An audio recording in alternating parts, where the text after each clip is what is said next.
네, 지금부터 사용 후 핵연료 관리를 주제로 해서 과학 기자대회 오늘의 마지막 세션을 시작해 보도록 하겠습니다.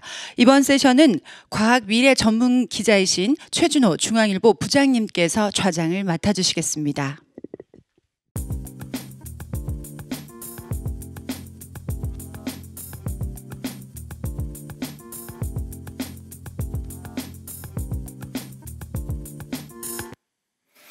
안녕하십니까. 4세션 사용 후 핵연료 관리 이슈 토론 좌장을 맡은 중앙일보 최준호입니다. 먼저 토론자부터 소개해 드리겠습니다. 제 오른쪽 끝부터 소개해 드리겠습니다. 이주영 연합뉴스 부장이십니다. 다음은 한국원자력연구원 핵주기 환경연구소장 구정회 박사님이십니다. 또 제 왼쪽 울산과학기술원 인문학부 김효민 교수님이십니다. 조선대 원자력공학과 송종순 교수님 나오셨습니다. 환경운동연합 에너지기국장 안재훈 국장님 나오셨습니다. 전자신문의 최호 기자 나오셨습니다. 앞서 온라인으로 12시부터 공개된 발표에서는 김효민 유니스트 교수님이 현재의 사용 후 핵연료 관리에 대한 현황과 또 재검토위원회 또 공론화의 절차와 과정에 대한 문제점 등을 중심으로 발표해 주셨습니다. 그리고 연합뉴스의 이주영 부장님은 사용 후 핵연료 관리에 대한 지금까지의 문제점을 중심으로 지적을 해 주셨습니다. 우선 방금 또 토론자 한 분 더 소개해 드리도록 하겠습니다. 매경산업부의 원호섭 기자님 나오셨습니다. 막 오셨으니까 우리 이주영 부장께서 먼저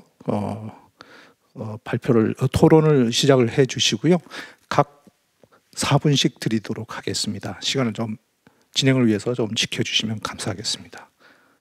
네. 예, 안녕하세요. 저 연합뉴스 IT의료과학부에서 과학을 담당하고 있는 이주영입니다.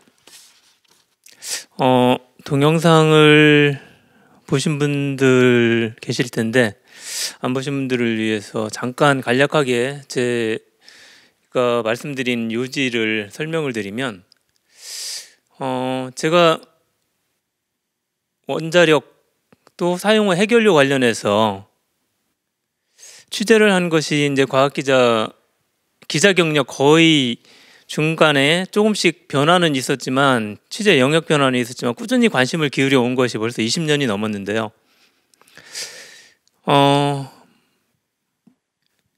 2000년대 초반에 처음 사용 후 핵연료 공론화라는 그런 어떤 연구를 하시는 교수님과 심층 인터뷰를 한 것을 계기로 이 문제에 대해서 관심을 가지기 시작을 했는데 그 이후에 꾸준히 지켜봤습니다.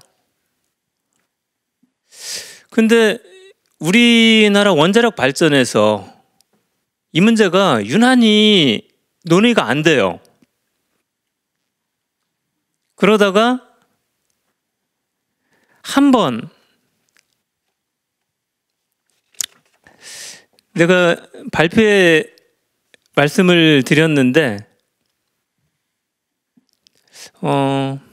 사용 후 핵연료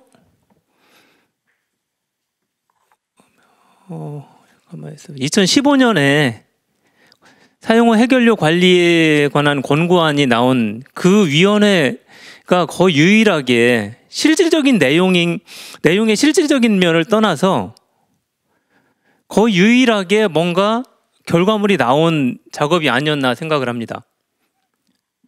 그마저도 원론적인 수준에 그쳤고 참여하신 분들은 위원들은 참 유수유수 학계 그리고 또 실제 원전이 있는 지역의 기초의원들 나름대로 논의를 할 수 있는 틀은 갖추어졌다고는 생각은 됐는데 역시 굉장히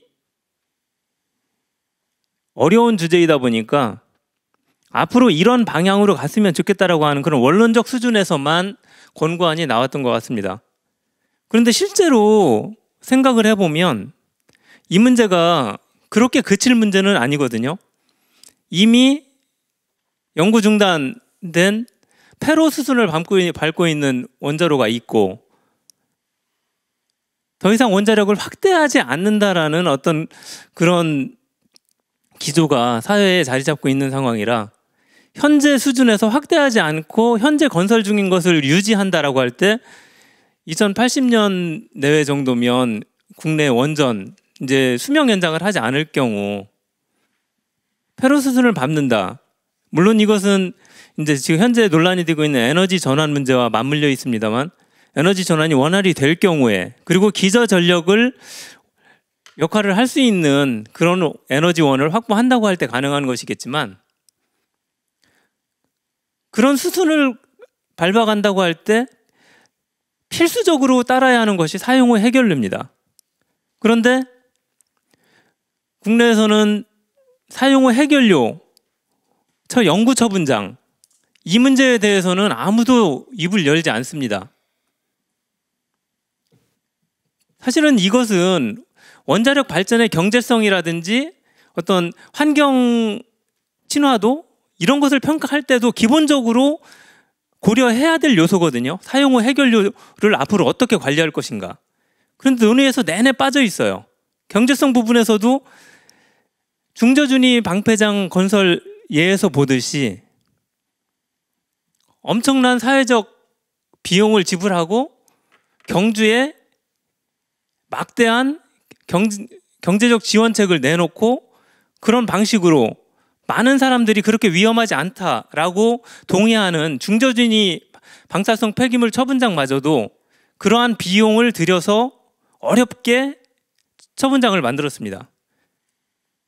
연구 처분장은 이것과 비할 바가 아니죠. 그래서 제가 발제해서 드리고 싶은 핵심은 과연 사용 후 해결료 문제 논의를 이런 상태로 지속해서 해법을 찾을 수 있겠냐는 겁니다. 그 틀을 깨고 원자력계, 환경, 정부 모두 현재 진행하고 있는 이 논의가 진짜 해법을 찾는데 역부족일 수 있다는 것을 인정을 하고 새로운 논의 틀을 만들어 보자. 그러한 시작이 됐으면 좋겠다. 이런 말씀을 드리고 싶었습니다.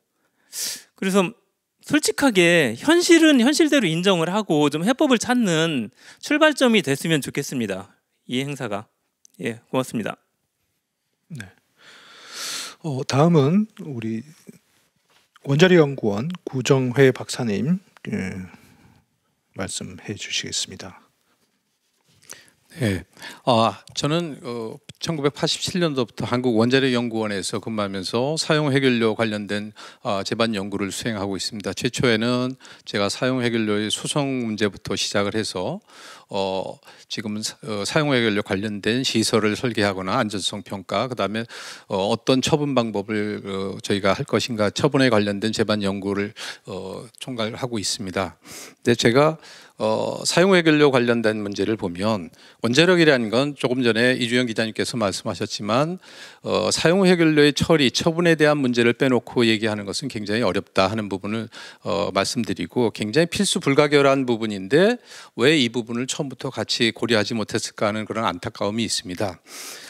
실제 지금 사용 해결료 처분 저장 용량의 포화 문제는 지금 당면하고 있는 것 같지만 사실상을 보면 최초 원전이 가동됐던 고리 1호기의 포화 문제로 인해서 벌써 89년도서부터 이런 손해 저장 문제를 통해서 임시로 다 해결을 해본 적이 있고 또 각 발전소마다 저장 용량을 좀 확대하고자 조밀 저장렉을 설치해서 저장 용량을 확대하는 그런 방법으로 다 저희가 해결을 해왔는데 이 모든 것이 다 임시적인 방편이었다는 부분을 저는 분명히 말씀드리고 이제는 근본적인 문제에 대해서 얘기를 해야 되겠다는 생각을 또 갖고 있고요. 그다음에 지금은 과거 저희들 연구자들 전문가들의 결정에 의해서 판단하고 하던 시대에서 이제는 사회과학의 시대로 좀 전환이 됐다. 그래서 주민 수용성이라든가 국민들의 안전에 대한 이런 부분들이 좀 더 체계적으로 더 우선적으로 고려돼야 되는데 좀 전에 이주영 기자님도 말씀하셨지만 그동안 여러 가지 저희가 재검토라든가 공론화라든가 여러 가지 과정들을 거쳤습니다.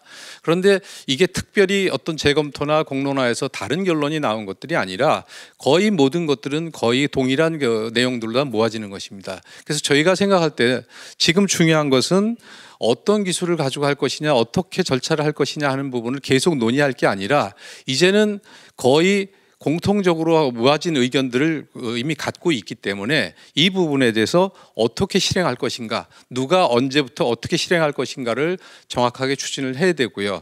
원자력이라는 것이 그렇습니다. 저희 전문가들이 생각하는 안전 수준을 넘어서 이제는 온 국민들이 수용하고 인정할 수 있는 안전 수준으로 다 높아져야 된다는 게 저의 생각이고요.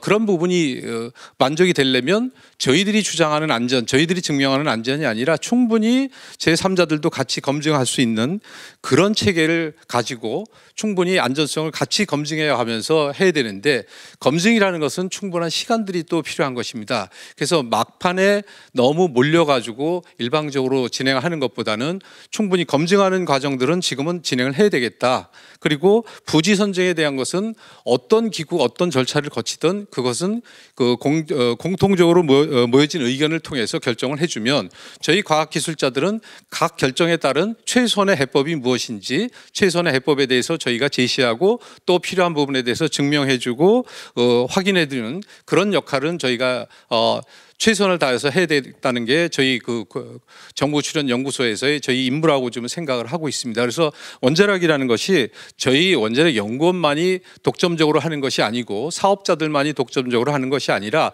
이 모든 게 다 공개적으로 다 확인되고 검증되는 절차는 다 거칠 것이라는 부분은 저는 생각을 하고 있습니다. 그래서 많은 부분들이 여기 언론계에 계신 분들, 그다음에 학계에 계신 분들이 같이 논의하고 증명하기 때문에 이제는 실천해야 될 때가 아닌가 하는 부분을 좀 말씀드리고 싶습니다. 감사합니다.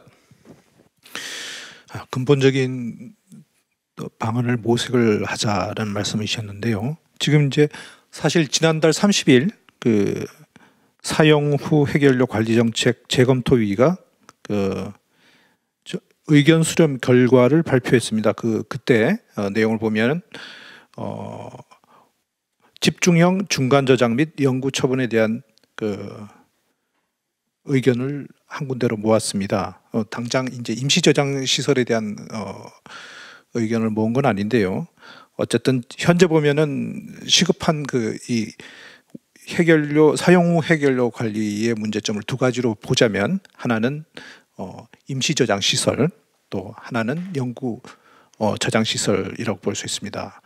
당장 시급한 임시 저장 시설은 지난번 월성 원전 때 맥스터 증설원 최근에 해결을 했죠. 근데 이제 영광 원전하고 고리 원전이 지금 2026년, 2027년에 포화가 예상이 돼서 당장 해결해야 될 우리 지금의 주제 사용 후 해결료 관리 문제에 당장 뜨거운 감자로 좀 떠올랐습니다.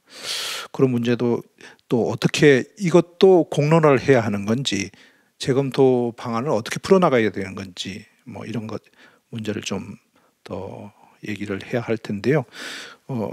먼저 앞서서 발제해 주신 유니스트 김효민 교수님 토론 다음 순서로 말씀해 주시죠. 예, 안녕하세요. 저는 울산과학기술원에서 왔습니다. 그러니까 울산에 살고 있고요. 울산은 경주에서 굉장히 가깝죠. 고리 원전에서도 가깝고 두 원전 사이트 사이에 있는 곳이 이제 울산입니다. 구정혜 소장님께서 이제 주민 수용성이 중요하다. 전문가도 이제 그렇게 생각한다라고 말씀해 주셔서 굉장히 반갑게 생각합니다.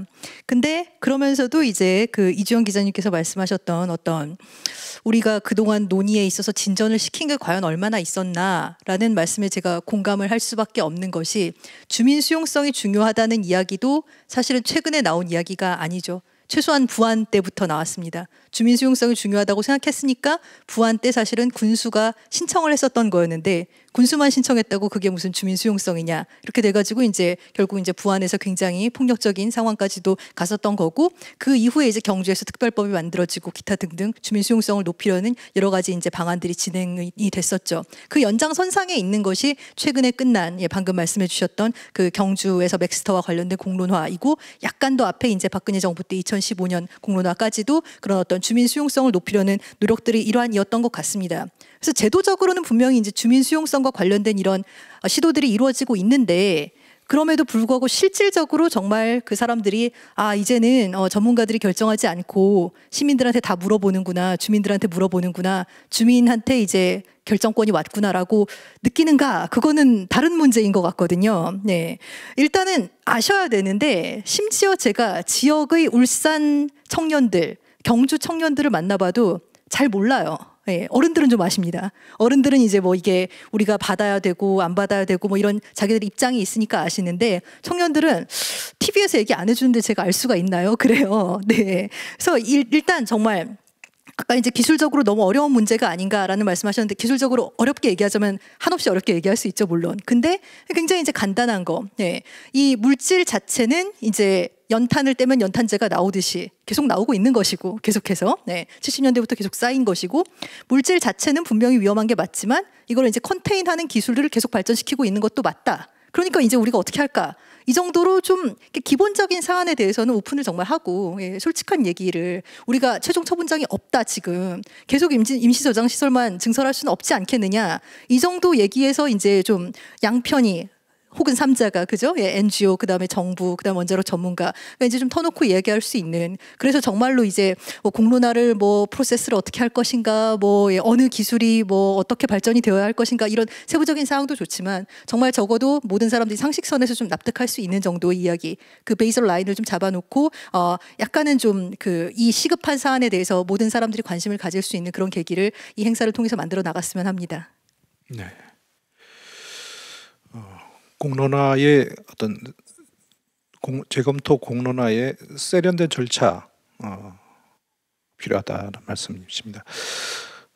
다음으로 그 조선대 원자력공학과 송종순 교수님 재검토 준비위에서 활동하셨죠? 무엇보다 이 문제에 대해서 실제로 정책에 가까이에서 계셨기 때문에 또 좋은 말씀해 주실 것으로 믿습니다. 예. 저는 이제 사용해결력 관리 재검토 준비단에서 한 6개월 정도를 일을 했었고, 그다음에 이제 그 재검토위원회 본위원회 시작하고서는 이제 그 이해 당사자는 배제된 상태에서 위원회가 구성이 돼가지고 저는 이제 전문가 검토 그룹의 일원으로서 이제 참여를 했었고, 지난주에 이제 전국 검토 의견 발표회 할 때 또 거기에서 이제 그 발표를 또 맡았었습니다. 그래서 그 과정에서 보게 되면은 우리가 사용해결력 관리 관련해서 그 공론화라고 하는 그 프로시저를 우리가 하기 시작한 게 대략 한 2012년, 13년 정도부터 해가지고 포럼을 만들어서 이제 한 3년 정도 어떤 식으로 이런 그 어프로치를 할 거냐. 그 사실상 그때 이야기할 때 보면은 저희는 사실 뭐 행정 쪽이라든지 뭐 이런 공론화 프로세스에 관심이 많으신 분들한테 좀 도움을 많이 받을 수 있을 걸로 사실 기대를 했는데 실상은 별로 도움을 못 받았어요, 사실은. 왜냐하면 이제 그 공론화라는 것 자체가 이제 우리나라에서는 굉장히 어떻게 보면은 그 새로운 개념이었었고, 더군다나 이제 원자력이 그 거의 이제 처음 시작하다 보니까 그 정작 공론화를 갖다가 전문적으로 연구하시는 분들조차도 한번 원자력 쪽에서 어떻게 하는지를 보고 자기네들이 한번 뭐 방법론을 정립하고 뭐 이런 걸 하겠다 이런 말씀을 하시더라고요. 그래서 사실 그 굉장히 좀 어려웠었고, 저는 특히 또 우리가 2015년도에 공론화위원회를 구성을 해가지고 결론을 내렸고 2016년도에는 이제 그거에 근거해서 관리 기본 계획이라는 걸 만들었습니다. 그래서 그 사실상 그 법 제어가 되어야만 이제 우리가 다시 뭐 2020년에 그거를 번복한다든지 이런 번거로움이 없었을 텐데, 그때 당시에 이제 그 기본 계획만 만든 상태에서 5년의 시간이 지났고, 이번에 이제 그 재검토위원회라고 해가지고서 이제 동일한 거에 대해서 다시 한번 그 논의를 했는데, 특이한 거는 이제 이번에는 그 전국 단위하고 지역 단위 두 군데로 나눠서 그 수행을 했고요. 그 기본적인 제 입장은 전국 단위에서 이 중간 저장 이후 최종 처분까지를 공론화하는 거는 필요하다라고 저는 생각을 하는데, 다만 이제 지역 단위에서 이거를 임시 저장을 공론화하자는 거에 대해서는 좀 그 우리가 이게 과연 효율적인가, 결론을 낼 수 있는가, 이런 부분을 한번 생각을 해봐야 되겠고, 또 한 가지 문제가 뭐였냐면은 재검토 준비단에서는 이해 당사자들이 참여를 했습니다. 그래서 원자력 찬성하는 쪽에 3명, 뭐 반대하는 쪽에 3명, 그다음에 이제 지역 주민이 5분, 그다음에 나머지 이제 중립적인 분이 이제 해가지고 이렇게 구성을 했었는데, 그때 당시에 이제 첨예하게 좀 대립을 했던 부분이 뭐냐면은 이 사용 해결료 문제를 다루는 데 있어서 원자력 문제가 같이 결부가 될 수밖에 없는 그런 상황이었습니다. 그래서 기본적으로 보게 되면은 사용 해결료 문제는 우리가 해결해야 된다는 거에 대해서는 찬성하는 쪽이나 반대하는 쪽이나 다 그 의견을 같이 가졌는데, 문제는 그럼 과연 실질적으로 이 사용 해결료 문제만을 가지고서 봤을 때 그 반대하는 쪽에서는 이거를 결국은 원자력 전체의 문제하고 결부시켜서 볼 수밖에 없는 그런 측면, 그 식으로 이제 접근을 했었고, 저희 찬성하는 쪽에서는 사용 해결료 문제, 현재 당면한 문제부터 해결하자는 그런 입장이었었는데, 결국 그것 때문에 계속 뭐 한 6개월 동안 굉장히 많은 그 논의를 했음에도 불구하고 결국은 결론에는 이르지 사실을 못했습니다. 그리고 정작 중요한 어떤 그 공론화 절차라든지 그 후속 절차들, 그다음에 재검토위원회를 어떻게 구성하고 거기에서 결론을 어떻게 낼 건지, 이런 부분들은 사실은 별로 그 논의를 못한 그런 좀 아쉬움이 좀 있었습니다. 그래서 아까 이주영 부장님께서 설명하시면서 원자력 문제 논할 때 사용 해결료 문제 반드시 같이 논해야 된다고 말씀을 하셨는데, 거꾸로 사용 해결료 문제를 논하는 데 있어서 원자력 문제를 끌고 들어오면은 기본적으로 원자력 반대하는 사람의 입장들은 사용 해결료 문제를 같이 의논해서 결론을 내는 거가 이거를 결국은 원자력을 도와주는 거다라는 그런 인식을 가지고 있더라고요. 그래서 같이 뭐 김현민 교수님도 그렇고 우리가 진솔하게 이런 문제를 갖다 좀 같이 좀 논의를 해야 된다라고 말씀을 하셨지만은 사실은 현실적으로 봤을 때는 그렇게 못했습니다. 그래서 저는 이 재검토위원회가 이제 곧 뭐 결론도 내리면서 이제 마무리가 될 것으로 생각을 하는데, 사실상 내용을 보게 되면 2015년도에 했던 내용하고 2020년도에 했던 내용이 그 중장기 대안은 동일합니다. 사실은 동일 부지에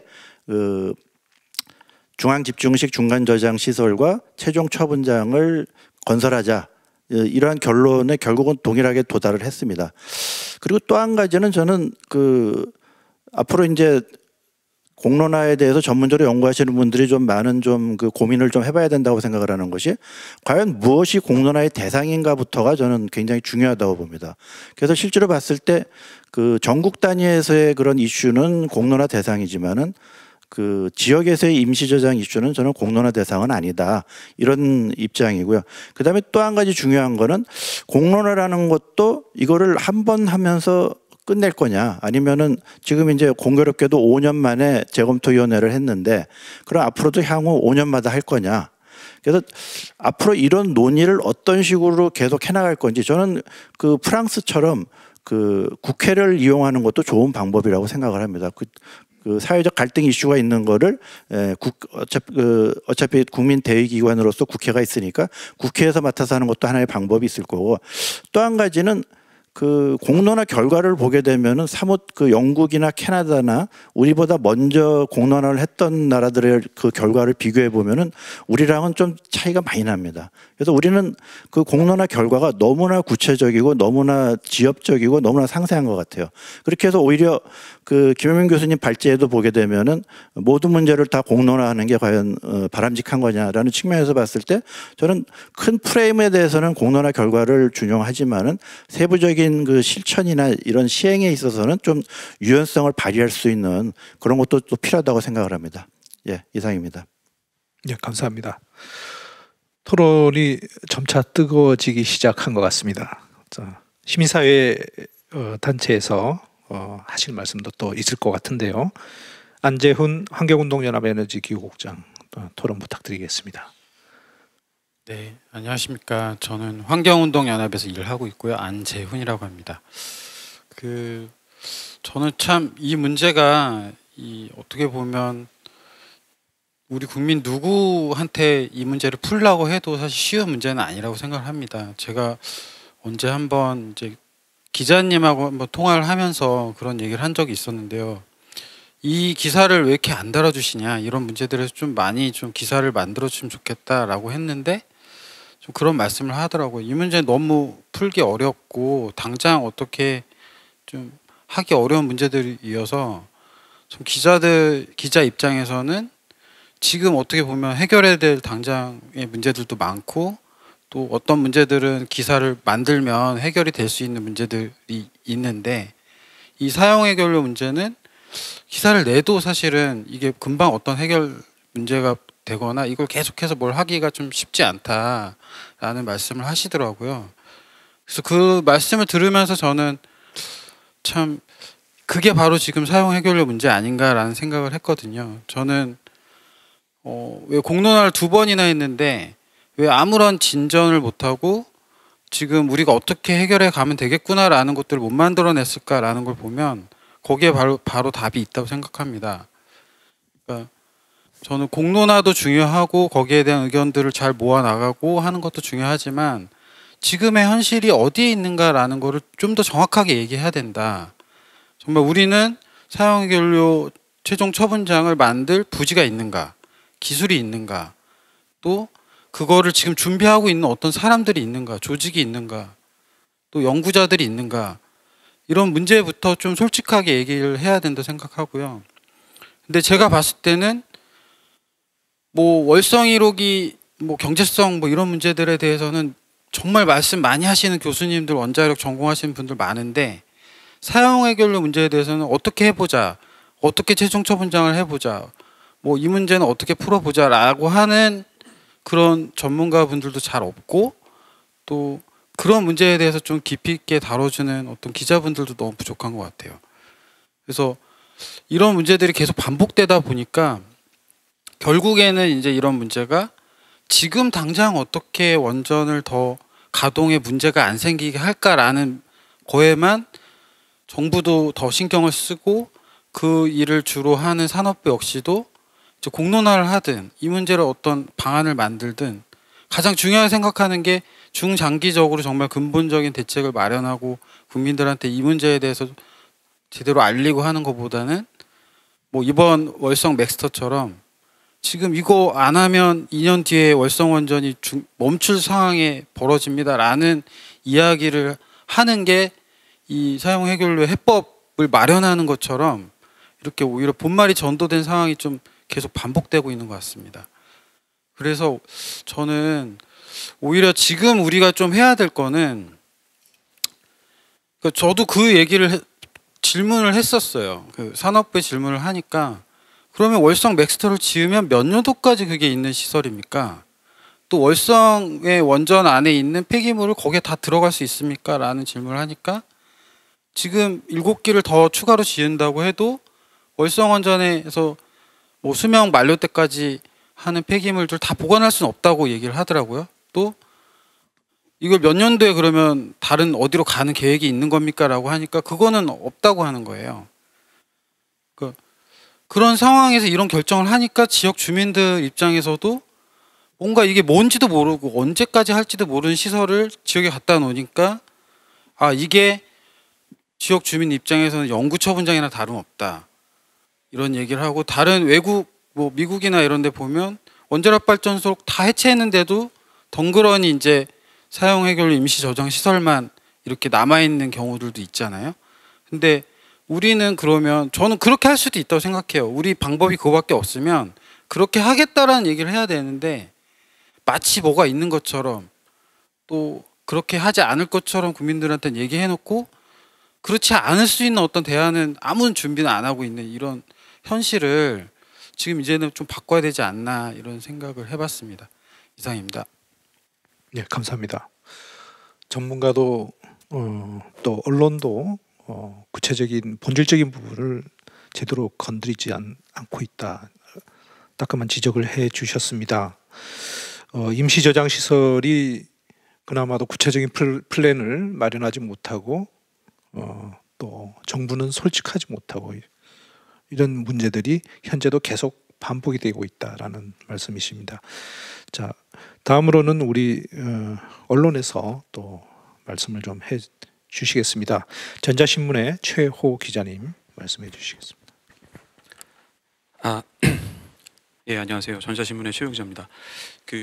사실 저도 이제 이 주제를 기자 생활 처음 하면서부터 뭐 직간접적으로 이렇게 말씀을 들었고 그 취재를 조금 이제 해봤었는데요. 그때나 지금이나 사실 시간이 지나서 굉장히 많은 시간이 지났는데 사실 그때랑 크게 그 현안이나 어떤 문제, 갈등 구조 해결된 거는 사실 이렇게 크게 달라진 게 없더라고요. 그래서 생각을 좀 해보면 왜 그랬을까라고 생각을 좀 해보면 워낙에 이 문제가 뭐 첨예하기도 하겠지만 그동안의 그 논의 구조가 조금은 잘못된 게 아닌가, 그런 고민도 좀 해봐야 되지 않을까라는 일단 생각을 좀 해봤습니다.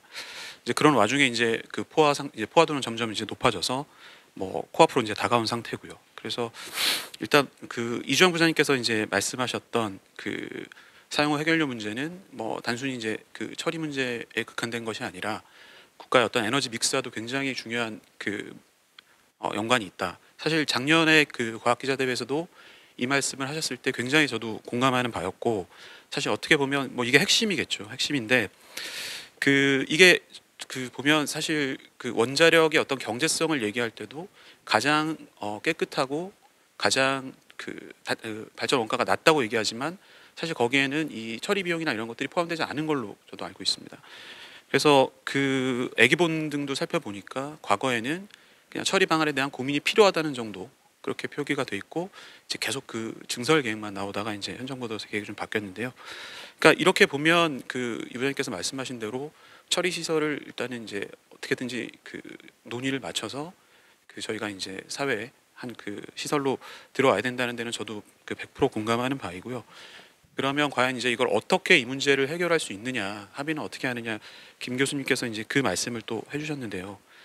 그 사실 이제 그 지금 제가 봐도 이제 제 그 공론화를 하시는 분들이 굉장히 입장이 난처하실 것 같습니다. 뭐 이미 이런 방법 저런 방법 써봤지만 굉장히 도돌이표로 돼서 또 갈등 구조는 굉장히 비슷한 양상으로 벌어지고, 그리고 뭐 해외 사례 얘기, 저도 언론을 이렇게 보면 핀란드나 이런 사례들이 나오는데 그런 사례들도 사실 국내에 이렇게 직접적으로 준거로 활용하기에는 뭐 의사결정 구조도 완전히 다른 것 같고, 그래서 쉽지 않은 문제인 것 같은데요.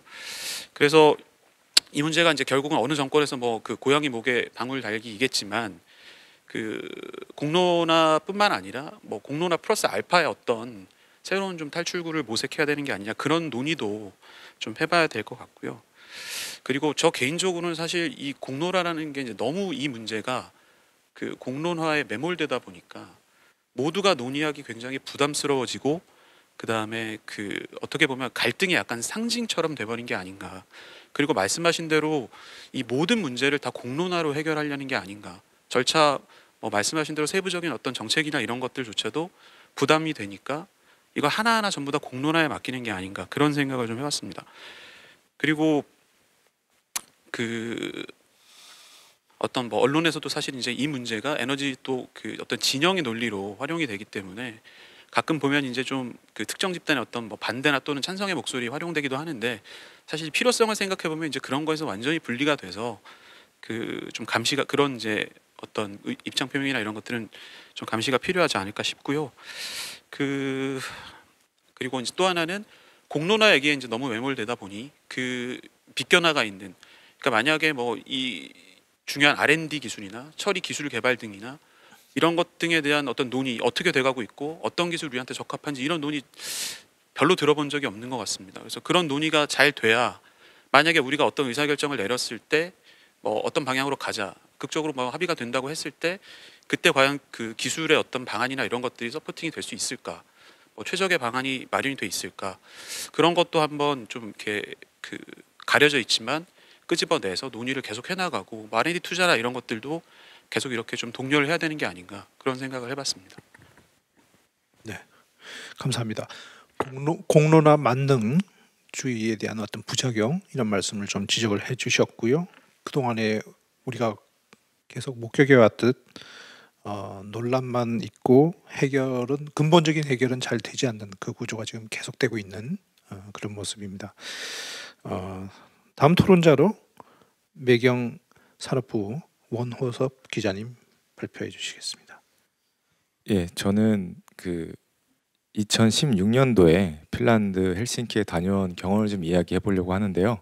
아까 말씀하셨듯이 핀란드하고 우리나라는 너무 많은 차이가 있기 때문에 우리 핀란드의 사례를 곧바로 우리 사회에 적용할 수는 없다고 봅니다. 하지만 충분히 그 배울 점이 있는 것 같고요. 또 3박 4일 동안 머무르면서 제가 느꼈던 가장 큰 거는 이 공론화, 지금 이제 공론화가 이슈가 돼서 공론화 말씀드리면 꼭 공론화가 필요한가라는 생각이 들었습니다. 지금 그때 기억을 반추해 보면요.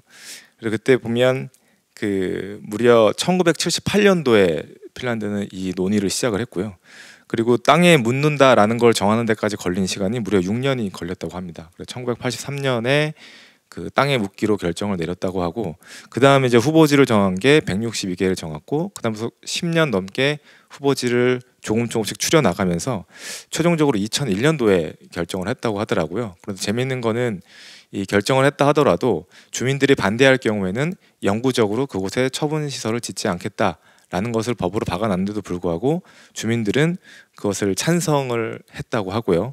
그리고 더 놀랬던 거는 이 녹색당, 원전을 반대하는 녹색당도 이 사용 해결로 처분 시설 정부의 그 핀란드 정부의 사용 해결로 처분 시설 그 계획에 찬성을 했다고 합니다. 그 제가 거기서 3일 동안 느낀 거는 물론 우리나라 많이 다르지만 그 지역 공사 중이었던 그 지역이 상당히 뭐 평화로웠고요. 뭐 반대 시위나 그런 것도 보지를 못했습니다. 좀 놀라긴 놀랐습니다. 그 30년이 넘게 그 사용 해결로 처분 시설을 짓기 위해서 그 주민들과 소통을 하고 그 정부 관계자들 혹은 과학자들이 모든 정보를 공개한 다음에 그 지금도 그 이 선정 과정에서 그 사용했던 서류들은 모두 인터넷으로 열람이 가능하도록 해놨다고 하더라고요. 그리고 상당히 놀랐고요. 공교롭게도 그 출장을 갔다 오고 나서 바로 3개월 뒤에 제가 그 고준위 방사성 폐기물 관리 기본 계획안 공청회에 취재를 하게 됐습니다. 그때 저는 그 당시는 이제 정부 부처 산업부 출입이 아니었는데 제가 이 사용 해결로 취재를 갔다 왔으니 저보고 회사에서 취재를 해갖고 와라. 그래서 가서 기다리고 있었는데 그 시작하기 전에 그 어떤 주민분이 이제 강단에 올라와서 바로 소리를 지르시더라고요. 예. 이거는 무효입니다. 이거 소리를 지르고 그래서 앞에 있는 몇몇 사람들이 갑자기 무슨 행동을 하는 거냐라고 했더니 이렇게 우리 의견도 듣지 않고 하는 공청회는 반대합니다라고 소리를 질렀고요. 그리고 곧바로 이제 환경단체와 그쪽 주민분들이 이제 플랜카드를 들고 이 공청회 앞 행사장을 이제 딱 막았습니다. 그래서 저는 그냥 이 상태로 이거 오늘 공청회는 열리지 않고 끝나겠구나 생각을 했는데 조금 시간이 지나니까 저쪽 뒤에서 갑자기 어떤 분이 큰 소리를 질렀습니다. 그 산업부 뭐 공무원이라고 하더라고요. 갑자기 소리를 지르면서 이것으로 뭐 사용 해결로 고준위 방사성 폐기물 관리 기본 계획안 무슨 공청회를 마치겠습니다. 큰 소리를 지르고 사람들이 물병 집어 던지고 이렇게 끝났고요. 그래서 이제 나중에 자료가 나온 걸 보면 산업부는 계획대로 우리의 목표를 설명했고 공청회를 열었다, 개최를 했다라고 이렇게 끝내더라고요. 논의가 된 것도 아무것도 없고 서로 반대하고 욕만 했는데도 이 정부 자료에는 공청회가 열렸고 모든 것을 설명했다 이렇게 나와 있는 것을 제가 봤습니다. 그래서 이 핀란드의 모습과 물론 정부가 잘하고 혹은 환경단체가 잘하고 주민들이 잘하고 못하고를 떠나서 이 핀란드에서 보여준 뭔가 주민들과 서로 소통하고 주민들은 또 그걸 받아들여서 주민들도 정부와 이야기를 하고 그런 모습을 봤는데 한국에 왔더니 이 정부는 정부 얘기만 하고 있고요. 또 환경단체나 주민들은 무조건 안 된다 얘기만 하고 있는 게 좀 많이 대비가 된 것 같습니다. 그래서 저는 너무 앞에서 좋은 얘기 해주셨기 때문에 그냥 하나만 말씀드리면 아까도 계속 나왔던 얘기지만 공청회라는 거 물론 중요하지만 아까도 말씀 나왔던 것처럼 모든 의사 결정은 내리는데 모든 국민이 참여할 필요가 있나? 모든 국민 대표가 참여할 필요가 있나? 이런 생각을 좀 해봤습니다. 예, 이상입니다. 예, 감사합니다. 우리 토론자 한 분씩 쫙 말씀을 해주셨고요. 지금 사용 후 핵연료 관리를 어떻게 사용 후 핵연료를 관리할 것인가를 고민하고 또 토론을 해야 되는데 그에 앞서 가지고 공론화 자체를 어떻게 지금 비효율적으로 하고 있다. 또 형식적인 공청회, 또 세밀하지 못하고 의견을 제대로 담아내지 못하는 공론화가 지금 여러 토론자들이 말씀을 해주고 계십니다. 이번 세션 4 사용 후 핵연료 관리 앞서 가지고 인터넷을 통해 가지고 온라인으로 그 여러 플로우의 질문들을 좀 받았습니다. 마침 그 중에 몇 개를 꼽아서 우리 토론자들과 같이 한번 그 주제에 대해서 또 얘기를 해봤으면 좋겠는데요. 한국과학기술원 카이스트 이찬규 학부생, 사용 후 핵연료를 추가적으로 보관할 지역 등을 선정하는 과정이 궁금한데 이러한 과정에 대해서 간단히 설명해 주실 수 있을까요? 그 다음에 이동익 CTS 부장님, 지역 주민과 시민사회를 배제하고 진행되는 고준위 핵 폐기물의 밀실 공론화의 문제점 해결은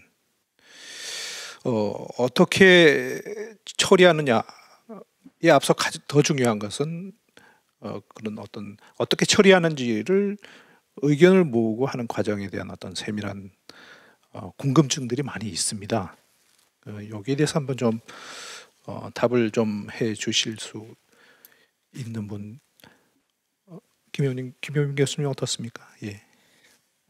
일단 그 카이스트의 한 학부생께서 이제 질문을 하신 그 추가적으로 보고할 지역들을 선정하는 과정이 궁금한데 알려주실 수 있나요?라는 질문이 나왔다는 게 이게 이제 현 주소를 사실 말해주잖아요. 7월 30일에 그 절차가 있었는데 잘 모르시잖아요, 진짜. 심지어 이제 나는 관심이 있다, 어떻게 되는지 알고 싶다라고 생각하는 사람에게조차도 정보가 잘 가지 않았었다는 것인데, 그렇기 때문에 사실은 이제 토론해주신 많은 분들께서 이 공론화라고 하는 게 좀 효용이 적었던 것이 아닌가라는 말씀도 해주셨던 것 같은데요. 근데 공론화를 그렇다고 해서 안 하게 될 수는 없다라고 저는 생각을 합니다. 왜냐하면은 우리나라의 원자력 거버넌스에서도 그렇고, 아까 핀란드 말씀하셨지만 핀란드도 그렇고 스웨덴도 그렇고 프랑스도 그렇고요. 공론화가 도입이 되게 된 역사적 배경 자체가 탑다운으로 해서는 이제 정당성이 없기 때문에 정당성을 확보를 하기 위해서는, 결정의 정당성을 확보를 하기 위해서는 조금 이제 그 사람들에게 처음에는 안 알려지는 것 같더라도 일단은 공론화라는 절차를 도입을 하자라는 식으로 간 것인데, 근데 이제 공론화를 여러 번 했음에도 불구하고 누가 언제 했는지, 공론화 절차를 통해 가지고 그래서 경주에 임시 저장시설 짓게 됐는지 안 짓게 됐는지 여전히 잘 모르신다라는 거잖아요. 제가 아까 그 송종순 교수님 말씀 들으면서도 생각했었던 것인데, 이번에 이제 그 맥스터 관련해 가지고 공론화를 할 때 결국은 이제 이해 관계자로서 들어간 원자력 전문가와 그 다음에 이제 환경 시민단체 간에 첨예한 쟁점이 되었었던 것은 어떻게 보면 굉장히 전문적인 사안입니다. 그러니까 이제 NGO의 입장에서는 결국 사용 후 핵연료 이거 지금까지 나온 것만 딱 이제 잘 처리할 방법을 찾자라는 원자력 전문가들의 의견에 우리가 동의를 해주게 된다면, 그럼 다음번에도 또 똑같이 그런 식으로 테크놀로지컬하게 어떤 픽스를 딱 이제 쉽게 도입을 하고 계속 원자력 발전을 계속할 것이 아닌가, 이런 식의 이제 굉장히 근본적이고 롱텀의 원자력 발전을 할까 말까의 문제까지로 이제 가버리기 때문에 정작 이제 제일 급한 문제, 이 맥스터를 어디에 지을 것인가 하는 문제와 관련해 가지고 진솔한 얘기가 오히려 되기가 힘들었다, 그런 말씀해 주셨는데 저도 굉장히 공감이 되거든요. 그렇다 보니까는 진짜 정말 그 지역에 사는 사람들조차도, 그리고 이제 한국과학기술원에서 이제 이 원자력 문제에 대해서 관심을 갖고 정책에 이제 관심을 갖고 질문을 하는 사람조차도 그래서 구체적으로 공론화 때 무슨 얘기했었나요? 라는 얘기를 반복해서 묻게 되는 그런 상황이 반복되고 있는 것이 아닌가라는 좀 생각이 들고요. 그래서 제가 이제 말씀을 드리자면은 그 임시 방편에서 근본 문제로 가자라는 데는 다들 동의를 하시면서도, 그러면서도 이제 이 공론화를 이런 식으로 하는 것이 과연 이제 해법인가 라는 퀘스천 마크를 붙이셨는데, 그러나 이제 이 공론화라고 하는 것은 그런 이 방향으로 우리가 간 것입니다. 공론화를 통해 가지고 점점 더 많은 사람들에게 알리는 계기가 되기를 바라는 것인데, 그 방법론을 이제 어떻게 가다듬을 것인가, 그것과 관련해서는 이제 이해관계자들 사이에서 좀 더 구체적인 논의가 필요하다라는 생각이 듭니다. 서구 사회에서도 아까 우리 오노섭 기자님 얘기해 주셨지만 핀란드의 그 공론화 과정 뭐 이런 걸 서구 선진 사회에서는 공론화를 어떻게 우리와는 다르게 했는지 이 부분 사실 좀 궁금하거든요. 공론화 준비 과정도 맡으셨던 송 교수님 한번 좀 말씀을 해주시죠. 저희보다 먼저 이제 이런 그 사용 후 해결 고준위 방사성 폐기물 최종 처분과 관련돼서 공론을 했던 나라는 이제 영국하고 캐나다가 있습니다. 그래서 영국 같은 경우는 이제 별도의 그 기구를 만들어서 결국 그 기구가 코룸이라는 기구가 그 이후에도 이제 지금도 현재 그 존재하고 있습니다. 그 실행을 또 관장하고. 그런데 이제 거기서는 한 3년 동안의 그 논의를 통해 가지고 거기서는 철저하게 최종 관리 옵션만 봤어요. 그러니까 우리가 지금 얘기하고 있는 심지층 처분을 할 건지 우주 처분을 할 건지 뭐 무슨 다른 어떤 처리를 할 건지 아니면 해양에다가 할 건지 여러 가지 옵션을 3년 정도 기간을 들여서 논의를 해서 결국은 사용 해결 고준위 방사성 폐기물은 심지층 처분하는 것이 좋겠다 이런 결론을 내렸고 캐나다 같은 경우는 처음에는 이제 그 총 한 15개 정도의 옵션을 가지고 논의를 했는데 거기서의 결론은 그 실질적인 어떤 의견 수렴했던 방안하고는 또 좀 다른 그런 결론이 나왔어요. 어떻게 나왔냐면은 어댑티브 페이즈 매니지먼트라 그래 가지고 그 어떻게 보면 이제 일단 하나를 결정하고 그 다음 결정을 하기 전까지 이제 또 검토를 하면서 결론을 내자 이런 식으로 해서 그 중간 저장 시설을 먼저 확보를 하고 그다음에 이제 거기서부터 이제 중간 저장을 하면서 지하에 이제 그 지질 조사나 이런 걸 통해 가지고 거기가 최종 처분장으로서 부지가 적합한지 여부를 봐서 이제 거기다 하든지 만약에 그렇지 않으면은 다른 곳에 이런 식으로의 결론을 내렸습니다. 근데 우리 같은 경우는 지금 그 2015년도에 했던 거하고 2020년도에 했던 거가 사실 중장기 대안은 동일합니다, 사실은. 그래서 굳이 이게 과연 공론화 재검토가 과연 필요했느냐 이런 식으로까지 생각을 하게 되는데 그 우리는 보면은 전체적인 그 스케줄이 주어지고 그다음에 동일 부지에 중앙 집중식으로 중간 저장 시설을 만들고 거기에 또 같은 부지 내에 이제 최종 처분장을 만들어라 이런 식의 결론을 내렸었거든요. 그래서 저는 그게 과연 그렇게까지 필요한 건가? 아까도 이제 여러분들이 말씀하시는 것처럼 공론화라는 것이 잘 되려면은 정말 공론화의 대상이 뭐냐를 정하는 게 굉장히 중요한데 그런 부분이 우리가 좀 도외시되고 공론화 자체에 너무 열중하지 않았나. 다만 이제 이제 여러분들이 공론화의 효과에 대해서 좀 우려를 하시는데 제가 가까이에서 본 결과로 봤을 때는 실질적으로 이번에 재검토위원회에서는 시민 참여단이 있었고 그다음에 전 국민에 대한 여론조사가 있었고 두 가지를 병행을 했는데 그 두 개가 편차가 크게 나지 않습니다. 각 옵션에 대해서 그 의견이. 그리고 또 한 가지 보면은 저는 우리가 사용 해결료를 논의할 때 원자력 문제를 같이 논의하는 게 저도 필요하다고 생각하는데 다만 그러면은 과연 우리가 소위 그 탈원전 논쟁에 대해서 우리가 제대로 된 공론화를 과연 했었나? 그걸 생각하면은 굉장히 아쉬운 점이 많고요.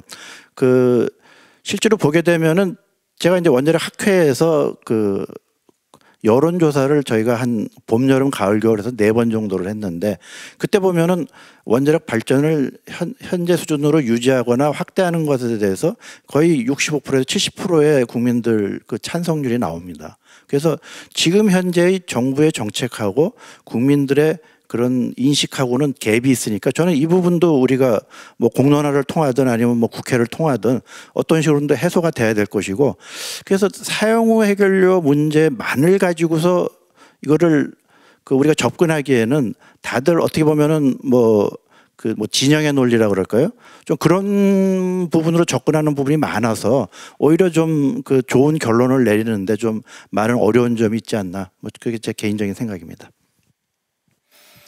공론화의 재검토위원회에서 공론화 절차 또 방법에 대해서 조금 더 검토를 하고 또 관계 당국에서도 오늘 토론회를 보신다면 좀 더 이런 데 대한 세밀한 어떤 프로세스를 좀 갖춰주셨으면 하는 생각이 듭니다. 우리 시민단체에서 나오신 우리 안재훈 국장님 좀 한번 의견을 한번 말씀해 봐 주시죠. 뭐 저는 이 문제가 사실 풀기 쉬운 문제는 아니기 때문에 이번에 또 공론화해서 지난번하고 비슷한 결론이 나왔다라고 하는데, 사실 이번에도 저는 가장 큰 문제는 수용성을 확보하지 못했다라는 게 가장 큰 문제인 것 같습니다. 그리고 또 여전히 대표성의 문제들도 계속 제기되고 있고요. 그렇기 때문에 이번에 뭐 했다고 해서 그냥 뭐 똑같은 얘기 나왔으니까 이렇게 진행하면 되겠다라고 하면은 아마 한 발자국도 저는 전진하기 어려울 거라고 생각이 들고요. 오히려 어떻게 이 문제를 알리고 또 지금에 있는 문제들이 어떤 문제들인지에 대해서 좀 이 시민들과 토론할 수 있는 방안을 계속 고민해야 된다는 생각이 좀 들고, 근데 저는 산업부가 이제 원자력 발전을 계속 어떻게 보면 운영하는 책임을 갖고 있는 부서로서 이 문제를 계속 주관하다 보니까 좀 한계가 좀 있는 것 같습니다. 그래서 좀 그런 것하고 좀 떨어져서 뛰어넘어서 좀 어떻게 보면 이거는 원자력 발전은 언제 문을 닫더라도 발생할 수밖에 없는 문제이기 때문에 이 문제를 어떻게 그러면 우리가 해결할 수 있을까라는 거에 대해서 국가적으로 전 사회적으로 제대로 토론이 되고 또 어떤 수용성을 좀 만들어 갈 수 있는 그런 공론화, 그리고 그걸 책임 있게 관리할 수 있는 어떤 위원회 같은 게 좀 독립적으로 구성이 돼야 된다 생각을 하고요. 그게 이번에 재검토위원회 같은 경우에도 이 재검토위원회 위원분들이 뭐 비상임인 데다가 2주에 한 번 회의를 하는 걸로, 그것도 코로나 때문에 비대면으로 회의하면서 이 1년 넘게 이렇게 했는데, 저는 그렇게 해서 과연 진짜 매일같이 모여서 고민하고 토론해도 쉽지 않은 문제를 그렇게 해서 해결할 수 있을까라는 의문도 좀 들었거든요. 그래서 좀 오히려 상설적인 어떤 이런 문제를 해결할 수 있는 그 기구가 구성이 돼야 되는 거 아닌가 이렇게 생각이 듭니다. 감사합니다. 사실 이 사용 후 핵연료라는 게 재처리를 사용 후 핵연료를 어떻게든 관리를 해야 된다는 건 다 같이 이제 인식을 같이 하고 있지만은 결국은 우리 동네에는 뭐 두면 안 된다. 그런 다 같은 마음일 것 같은데요. 그게 실제로 중저준이긴 하지만 경주 방패장 거기가 이제 보안이나 여러 가지 반대를 과정을 거쳐 가지고 이제 경주 방패장이 지금 마련이 돼 있는데요. 마침 우리 사전 질문에 그런 문의가 좀 있었습니다. 삼천리의 임강주 부장님, 사용 후 핵연료 관리 처리에 있어서 세계적으로 죄송합니다. 안상용 해외문화홍보원 명예기자님, 경주의 핵연료 처리 시설 이후에 생활의 변화에 대하여 궁금하다라고 말씀을 해주셨습니다. 경주 지역 주민들이 오셔가지고 말씀을 해주시면 사실 제일 좋겠지만 실제로 경주 방패장이 운영된 이후에 지역 여론이 어떤지는 또 관계 많이 다녀오신 분들이 또 말씀을 해 주실 수 있을 것 같긴 한데요. 어떻습니까? 그 부분에 대해서 박사님 좀 말씀해 주시겠습니까? 제가 뭐 경주에 있지는 않지만 경주를 몇 번 갔다 온 적이 있고요. 제가 부안 사태 이후에 경주에 방사능 폐기물 처분장 유치 이후에 경주시장님이 방사능 폐기물 학회에서 특별 강연하셨을 때 했던 말씀이 굉장히 아직도 남아 있습니다. 그런데 이 소통한다는 게 되게 중요하다는 생각인데, 부안 교수님께서 부안 자체에 유치하려는 게 여러 가지 이 산업이 굉장히 침체돼 있는데 그런 쪽에서 지원에 후원하는 게 굉장히 좋겠다고 생각을 하셔서 했던데, 그게 같이 여러 사람들이 공감하지 못해서 너무 혼자 드라이브 했던 것들을 보고 있고, 그 와중에 경주시장님이 저거를 우리가 유치를 해야 되겠다는 말씀을 하셨습니다. 왜냐하면 경주가 신라고도로 인해 가지고 여러 가지 개발이 제한이 됐는데, 저희는 원자력 발전소 핵분열이 일어나는 원전이 계속 있는데도 그것보다 훨씬 어떤 위험성이나 이런 것들이 낮은 걸 굳이 피할 길이 없는데 여러 가지 보니까 좋겠더라 해가지고 유치를 하셨다는 그런 말씀을 하셨는데, 저희가 볼 때는 그런 것 같습니다. 아까 그 매경 기자님께서도 말씀하셨지만 공청회라든가 이런 데서도 그냥 일반 그 주민들이 그 의견을 개진하고 궁금한 걸 묻고 하는 그런 쪽으로 다 이렇게 좀 공론화라든가 공청회가 진행이 돼야 되는데 어떤 진영 간의 어떤 저기로다 주민들이 빠져 있는 그런 논리가 좀 됐어요. 제가 한 3년 전에 한번 경주에서 토론회 하는데 같이 한번 가서 들은 기억이 있는데 이 발전소에서 이미 원전하고 익숙해 있기 때문에 일반 타 지역하고는 주민들이 어떤 원자력에 대해서 바라보는 시각은 좀 분명히 다르다는 부분을 말씀드리고 제가 이게 적절한지 모르지만 신고리 그 건설을 중단하겠다 하면서 서로 상반된 그런 어떤 주민들 의견들이 나온 것 같아요. 원전을 그 건설 중단이 잘 됐다고 하는 게 아니라 계속 건설해달라는 지역 주민들의 의견을 보면서 우리가 좀 시사하는 바가 있지 않겠는가 하는 생각이 들고요. 저희는 어떤 사업자라 이해관계자라고 얘기하기는 좀 어려운데 저희는 그런 거죠. 아까 그 환경운동연합에서 안재현 부장님 말씀하셨지만 우리가 부지는 있는가, 기술은 있는가, 연구자는 있는가. 저희는 지속적으로 굉장히 최우선적으로 관련된 기술을 확보하고 제공하려고 하고 있고 그거를 저희가 준비하고 있는 게 저희들이 임무인데 가장 어려운 건 그런 것 같습니다. 공론하든 어떤 절차를 거치든 그게 중요한 게 아니라 다들 가장 중요한 문제 부지를 어떻게 정할 건가 언제 정할 건가에 대해서는 전부 빠져 있다는 얘기죠. 그러니까 결국은 아까 전자신문의 최 기자님도 말씀하셨지만 고양이 목에 방울 다는 거에 대해서 전부 주저하는 거죠. 근데 아까 그 공청회를 했던 뭐 산업부 담당하시는 분들 저는 그때 그 공청회를 봤는데요. 되게 안타까운 거죠. 저런 상태에서 누가 이거 어떤 합의를 이끌어낼 수 있는가. 시작하기 전에 벌써 몇 분들이 점령해서 못하게 하고 또 일을 해야 되는 분은 또 일을 또 해야 되는 부분이 있고 그래서 이제는 좀 더 제3자가 이런 결정을 하는 과정들을 뭔가 법제화하고 해서 그러니까 아까 송정순 교수님 말씀하신 거에 제가 전적으로 동의를 하는데요. 이제는 어떤 사람들이 어떻게 결정해 나갈 것인가를 법제화를 해서 거기에 동의를 할 때 그 법을 통해서 그 법에 기반해서 진행하는 거로 한다면 누구도 승복할 수밖에 없지 않겠는가 그런 거죠. 반대하시는 분은 반대하시는 분대로 의견을 내놓을 수 있게 하고 찬성하시는 분들 얘기할 수 있게 하고 저희들 같이 과학기술적으로 입증해서 증명해주고 와서 설명하는 사람들은 설명할 기회를 주고 그런 절차를 거쳐서 어떤 방향으로 결정해야 되지 않을까 그런 생각을 좀 하고 있습니다. 네, 네 감사합니다. 토론을 할 이슈들이 너무 많고 또 중요한 이슈들을 또 나누고 싶은 부분이 많습니다만 오늘 이제 시간이 거의 다 됐습니다. 참여해주신 토론자 여러분들 감사드리고요. 결국은 사용 후 핵연료를 어떻게 처분할 것인가, 그리고 그 처분하기까지의 프로세스를 어떻게 할 것인가, 관계 당국과 재검토위원회 또 우리 언론도 그렇고요. 다 같이 한번 더 세밀하게 돌아봐야 하지 않을까 이렇게 말씀을 좀 모아봅니다. 네. 토론에 참석해 주셔서 감사드립니다.